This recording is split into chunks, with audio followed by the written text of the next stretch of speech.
It is really crazy to think about this, but I have actually been working in corporate America for almost 9 years now. And I was blessed to be able to get a job in big tech straight out of college. And there are quite a few tips that I received when I first started my career that served me. There were others that I was like, okay, I'm gonna listen, but I also will identify that that was something for you. And I think that's the beauty of mentorship, sponsorship, just simply receiving advice from people who are in positions that you aspire to be in the future.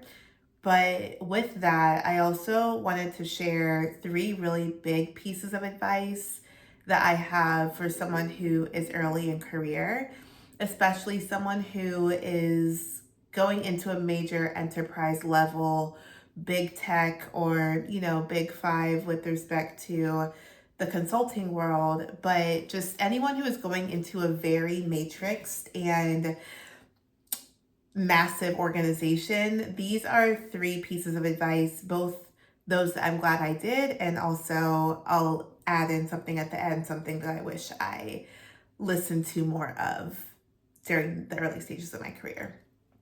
So, the first big thing that I always encourage my mentees to do is leverage your newbie card as much as possible because, one, especially if you are in a massive organization and there's all these acronyms, there's all these, stakeholders that you need to be engaging with, there's all these different products, and the way that you understand said products defines how you actually are impactful and contributing to the team.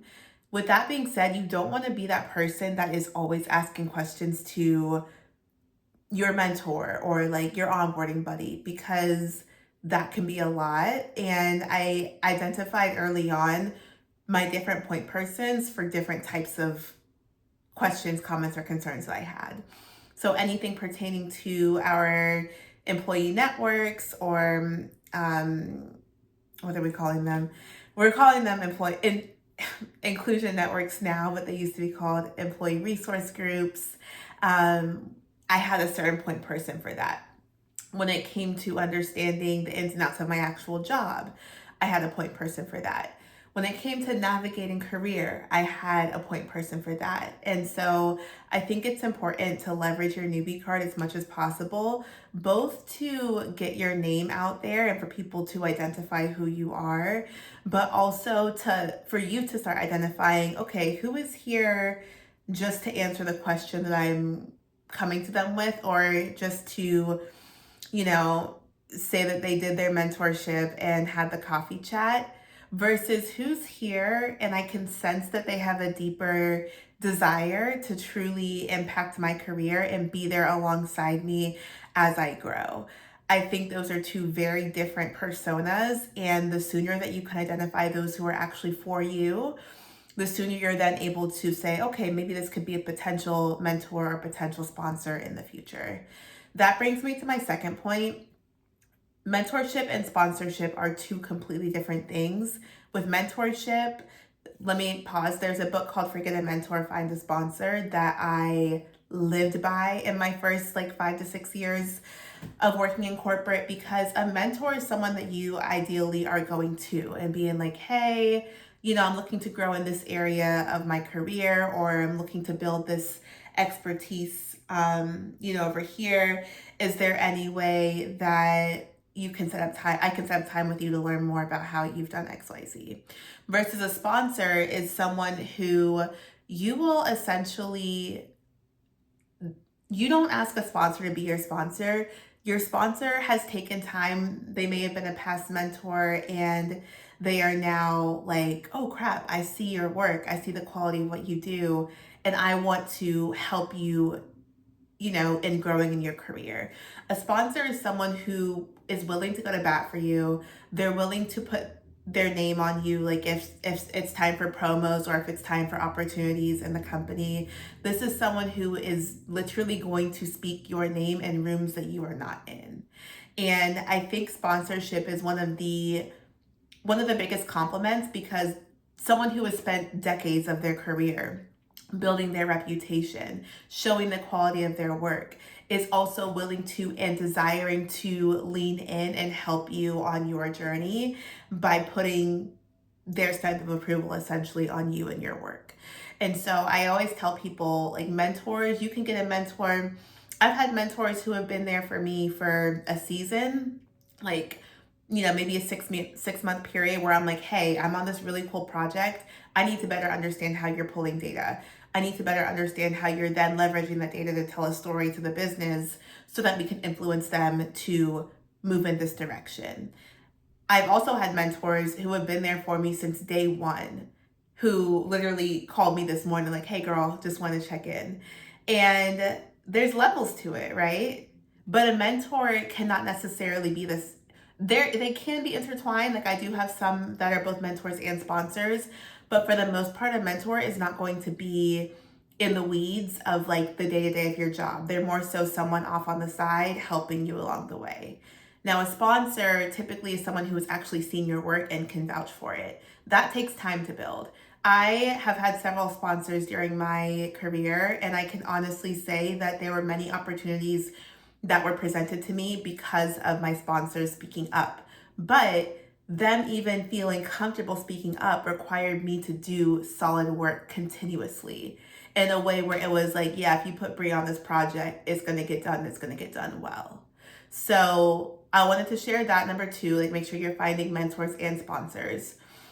Now, this last tip is specifically for people who are in rotational programs or considering a rotational program. These, in hindsight, I did not leverage the rotational program that I was a part of in the best way possible, because I was very married to talent acquisition. I'm gonna just keep it 100 here. I was very married to talent acquisition and the idea that I would want to be an executive within talent acquisition one day. Now, mind you, I started my career in 2017. This is pre-pandemic. This is a very different recruiting landscape than what we see today. And there have been many changes organizationally, but also internally, where I've been like, you know what? I actually want to do more than just talent acquisition. Like, I want to do more than, the production aligned work where I'm just filling requisitions. I want to do work where I'm building out strategy, where I'm increasing operational excellence, where I am in rooms where we're making decisions that dictate the future of how we recruit. And that then led me into wanting to take more of these like business program manager roles, more of like a business manager roles where I really had to lean into my creativity. I also had to lean into the curiosity and just the overall expertise that I had around data and how I could tell stories and influence business leaders and stakeholders within talent acquisition as well. But it required a whole different muscle. And just thinking about it, I don't know if y'all can like feel the shift in my energy and demeanor, but just thinking about that kind of work is genuinely exciting and enticing to me. Now, that kind of work can be found outside of a talent acquisition organization, and that is something that I have grown to learn over the years. If I could do things differently, I probably would have done one rotation in talent acquisition and then likely found another organization within HR. Realistically, like from what I know now, talent management was one that like I high key should have gone after or sought after, or even like HR consulting, where you are getting a breadth of understanding of the various components of HR. But I didn't do that. I stayed in talent acquisition and I don't regret anything. I am grateful for all of the relationships that I built. I'm grateful for even the breadth of knowledge and experiences that I've had within talent acquisition. And also, as people retire, as people move on, as business goals and priorities shift, if you are only putting your eggs in one basket, you are not setting yourself up for success. Yes, you can have the sponsors, but the reality is if those sponsors are also only within one organization and you're ready to go find what's next for you outside of that organization, things get a bit tricky. And this is something that I can share, publicly and transparently because these are tough conversations that I have had with my mentors and sponsors. And you have to realize that corporate is still a business at the end of the day. And so, yes, people will have your best interest at heart, and also they need to do what's necessary regarding what's aligned to the business priorities at hand. And I'm going to leave that at that. I think that, mentorship and sponsorship and your own work go a long way, but you also need to make sure that you're doing your part in expanding your breadth of knowledge, like as far as you can expand in breadth, and then finding where you want to go deep. I think one thing that I did is I went deep in talent acquisition, and now I'm ready to spread my wings, and it's a bit more challenging than if I would have gone breadth first and then, gained additional sponsors, gained additional mentors in other parts of HR before choosing like where to go deeper. And as I look at many HR leaders, many of them have gone around to different parts of the organization, from talent acquisition to, more of an HRBP role, to talent management, to organizational development, even to like diversity and inclusion. And those are the types of experiences that they were then able to collect in order to say, hey, I am a well-versed talent acquisition, I'm a well-versed HR leader. And here's my track record of all of the parts of the company that I've been able to impact. So I hope that this is helpful for anyone who may be at the beginnings of a rotational program. I think my friends who were like, Bree, you should go elsewhere. Like, I was so attached to the people, but the reality is the people will come and go.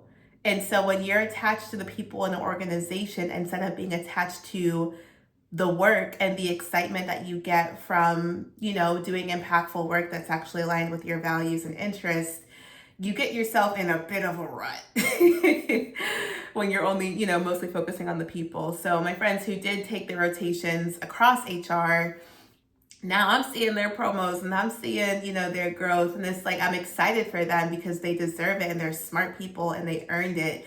And also, brand, take note and make sure that you're passing this newfound knowledge and awareness and wisdom onto those who may be in the same position that I was in when I was making these decisions about 8-9 years ago. So I hope you enjoyed this. If you have any questions, please do drop them in the comment section. I'll be sure to answer them. But I am very much pro doing as many rotations as possible and getting as much experience as possible in breadth before going deep and, hunkering down on like where you actually want to do work on a deeper level. So I will see you in the next video, and I hope that this was helpful. It's a little bit different than the norm, but it's on my spirit to share. So I'll see y'all tomorrow.